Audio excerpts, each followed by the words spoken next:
I'd like to share two stories from my own life that should encourage you to think about what's really important. Both involve people being handed opportunities to advance their career and, more importantly, being offered more money. But their choices might surprise you. I'll share the stories, we'll have a chat about it, and then I'll leave you with three easy things you can do right now. So the first story involves a friend of mine coming to me for advice. He'd been offered two jobs that were very similar and he was struggling to choose. So we went through it and we found that one of them was right by his house. It was about a 10-minute walk. The other one, he'd have to walk for more than 10 minutes to get to a bus stop. He'd have to get on a bus. He'd then have to change that bus in another part of the town. And then when he got there, he faced a longer walk.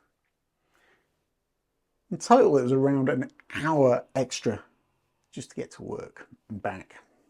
But that job offered more money. They offered a couple of £1,000 more. And I could tell that got him hooked. He was being swayed by that. And then I said something significant to him. I said, hey, you've got to remember, put a pound sign on your time.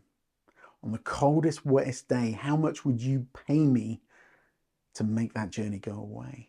Just think of it. That could be up to 2 hours a day you're getting back. What is that worth for you? Think about it. Think what you could do with all that time. And he thought about it and he chose the one that was near him. And he's always thanked me for it. He's always appreciated the extra time he got.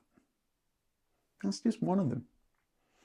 Another similar story, I worked with someone who was quite high up within an organization. They're at director level and we're all out at dinner. I think we were at a conference and someone said to them, hey, there might be a seat available higher up. You're going to go for it, right? You want to advance? What he said surprised everyone. He said, no, I wouldn't dream of it. And everyone went silent. And then he explained, and it's something I've always remembered. He said, I'm at a level now where if I need to, I can go at 5 o'clock. Then he went on to explain all the things he enjoyed doing. He enjoyed arts, music, travel, spending time with family. And he explained that he felt if he went higher, the shareholders would probably think they owned him.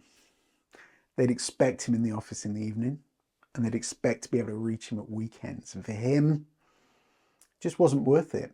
You see, he'd also put a pound sign on his time. He'd worked out what was important. And what I think is significant, he'd answered a question I think most people should ask themselves. What is enough?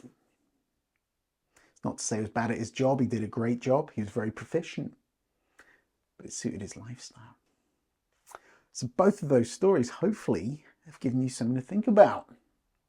Would you make those same decisions if you're in that situation? I hope it's prompted you to start putting a pound sign on your time or a dollar or whatever currency you use. Now we can just go off and do these three easy things. Firstly, have a think about what you value, what's important to you. Then think, do you have enough time to do those things? And finally, just think, are there any changes you need to make? Do you need to put a pound sign on your time? Hope this helps. Hope it gets you thinking. And I'll see you soon. Thank you.